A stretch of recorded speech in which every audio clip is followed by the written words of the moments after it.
Salut à tous. Aujourd'hui, je vais vous parler de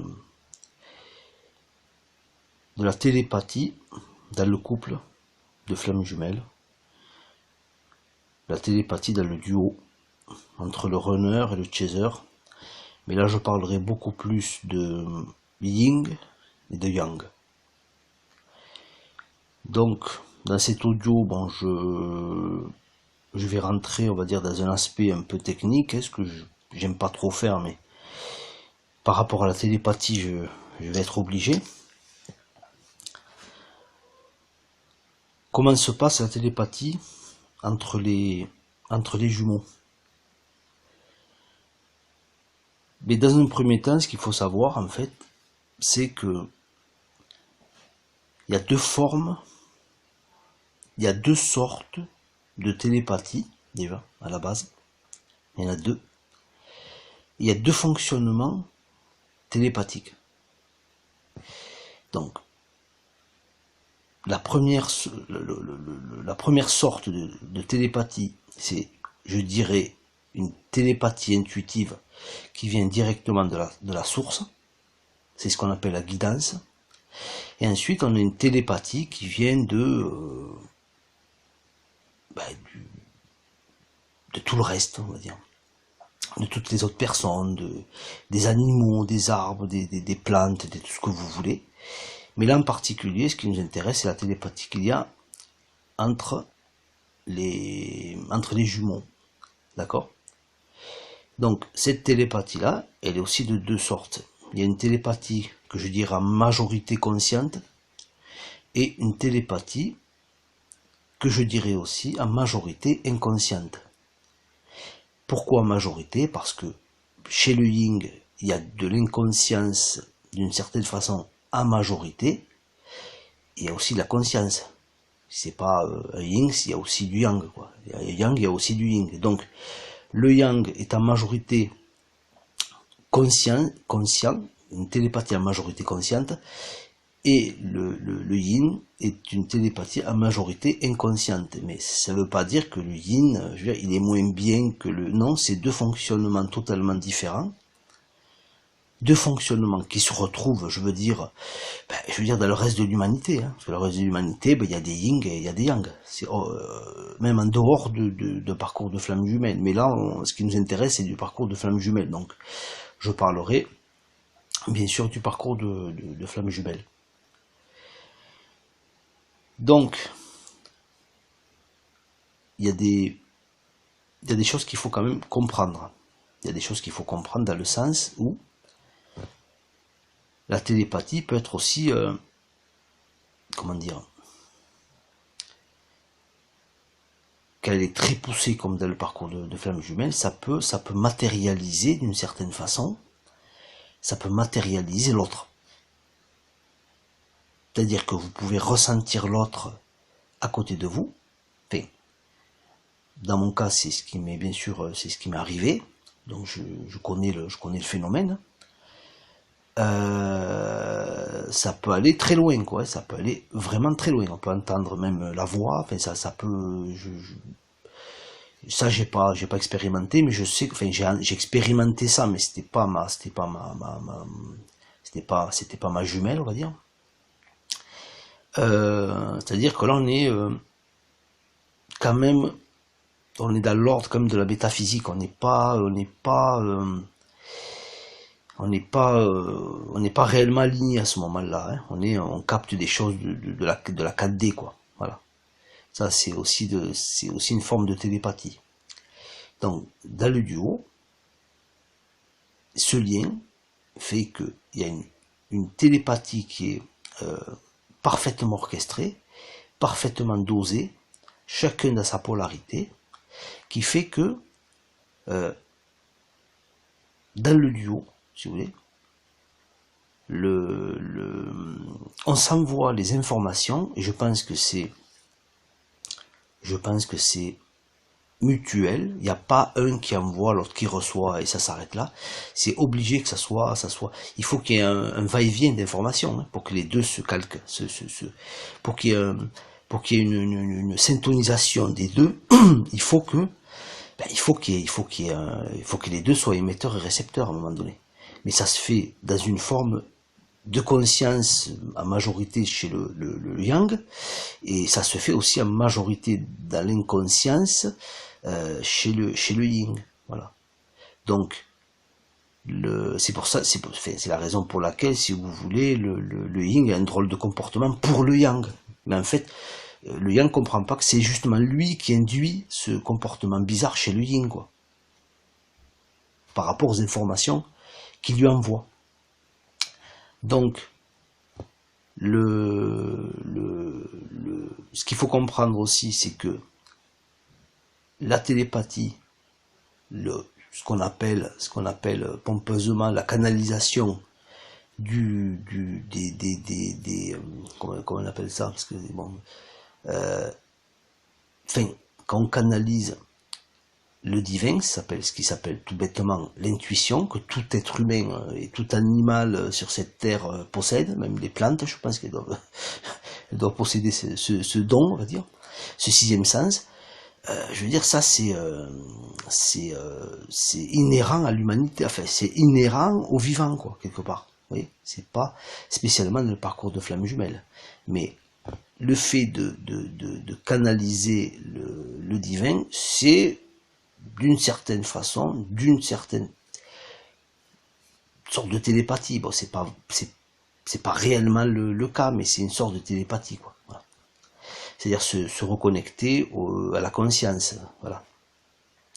D'abord les informations directement de la source, c'est-à-dire les bonnes informations. Parce que si vous avez en majorité des informations du mental, ce ne sont pas ça peut être des bonnes informations, bon, quand c'est une histoire de survie, de protéger l'intégrité du corps et de la psyché, tout ce que vous voulez.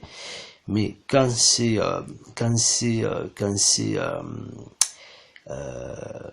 pour des choses beaucoup plus larges, beaucoup plus qui sont sur des phénomènes de parcours de vie, etc. Là, il faut que ce soit une canalisation du divin, à majorité. Parce que c'est le chef d'orchestre de votre vie, quoi. Sinon, vous passez à côté de votre vie, en fait. Chaque flamme jumelle passe à côté de sa vie. C'est pour ça que, si vous voulez, à un moment donné, le runner, le yin, va de façon incompréhensible rompre avec son yang, c'est-à-dire que si on se fie, et le yang se fie au départ aux apparences, si on se fie aux apparences, il n'y a pas de sens en fait. Il n'y a absolument aucun sens. Alors que tout ça a du sens, sauf que c'est sous-jacent, si vous voulez, comment dire, tout ça est fait en souterrain, quoi. C'est tout ça, ce que le yang ne comprend pas, en fait, c'est sa part inconsciente, qui capte et aussi qui envoie, enfin qui capte plus. Là, c'est plus l'aspect conscient qui envoie, mais ce que le yang capte avec sa part inconsciente, ben, il peut pas le comprendre, mais c'est fait pour. Hein. Et en plus tout ça bouge, c'est pas figé. Il y a des oscillations, il y a des vous voyez, c'est vivant, quoi. C'est pas, faut pas voir ces polarités comme quelque chose de figé. Ça, c'est il y a des fois on peut être un peu plus yin dans la journée et des fois on peut être un peu plus yang, quoi. Vous voyez, les gens voient ça comme des choses figées. Ce n'est pas figé tout ça. Ce ne sont pas des choses figées. Donc, la relation de tous les êtres avec tous les êtres est basée justement sur cette télépathie, sur cette intuition. Sans ça, il ne peut pas exister de vie, en fait. Plus on retourne dans le passé, plus les êtres humains, plus les êtres humains, forcément, pas les animaux et le reste, mais plus les êtres humains étaient dans une forme de télépathie harmonieuse, de canalisation harmonieuse. Ça fait que les gens, je veux dire, eux ils appelaient pas ça flamme jumelle, mais bon, les gens se reconnaissaient, quoi, entre eux. Un homme reconnaissait que c'était, voilà, c'était elle, quoi. Une femme reconnaissait qu'à l'homme, voilà, on se présente, il n'y a pas de séduction. Il n'y a pas de séduction. Séduire, c'est ne pas exister, quoi. C'est être rien. Quand on est quelque chose, quand on existe, quand on est, on n'a pas besoin de séduire. On se présente, voilà, c'est moi, coucou, bam, coup de foudre, et c'est plié, quoi. À l'époque, c'est comme ça que ça se passait, en fait. Plutôt, bon, on va dire, allez, avant, on va dire avant la révolution du néolithique, quoi. Avant que l'homme sombre dans le, enfin, progressivement dans le chaos jusqu'à aujourd'hui, quoi. Donc, la télépathie dans le duo est en plus exacerbée.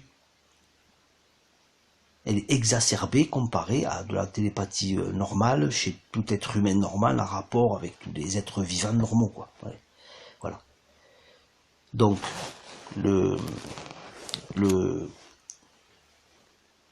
la télépathie dans le duo, et ça il faut bien le comprendre, est vraiment, vraiment, vraiment très importante.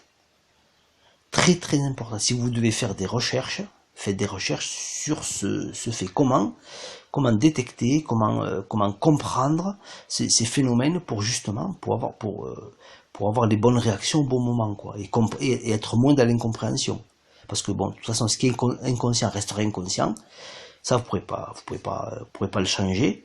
Mais, comme tout ça fluctue, c'est pour ça qu'à des moments, on conscientise. Parce que ces choses-là viennent, tout doucement, remontent à la conscience du yang, on va dire. Et aussi, mais sous une autre forme, pas la même forme, remonteront aussi à la conscience du yin, parce que le yin a forcément une conscience aussi. D'accord? Voilà. Même s'il a d'autres degrés de la subconscience, c'est-à-dire beaucoup plus élargi que le yang, subconscience qui veut dire qu'il est connecté à l'infini, au tout, hein, c'est-à-dire à son âme, le yang aussi est connecté à son âme, donc le yang est aussi subconscient, hein, si on le voit comme ça. Voilà. Donc, bon, je vais m'arrêter là, les côtés techniques.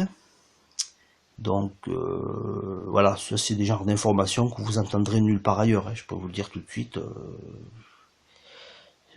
Vous entendrez jamais ce genre d'informations sur aucune des... Enfin, à partir de moi, peut-être que ça va changer, enfin à partir de cette vidéo, mais je suis sûr que vous n'avez jamais entendu ce genre d'informations. Voilà. Sinon, si c'est pour dire les mêmes choses que tout le monde aussi, je vois pas l'intérêt de faire des audios. Donc, je vous dis à une autre fois, mais avant, je vous demande gentiment de liker ma vidéo, de vous abonner à ma chaîne, comme ça je pourrais vous donner un peu plus de force à ma chaîne, comme ça je pourrais vous donner de meilleurs contenus, avec de bonnes informations qui vont vous permettre de bien cheminer sur votre chemin, voilà, sur votre parcours de flamme jumelle qui est, ne l'oubliez jamais, un parcours d'éveil, voilà, d'éveil, c'est-à-dire l'amour total, l'amour total. Allez, salut. Et j'oublie toujours, mais n'oubliez pas de vous abonner à ma chaîne, de liker les vidéos, et je vous dis à plus. Allez, salut.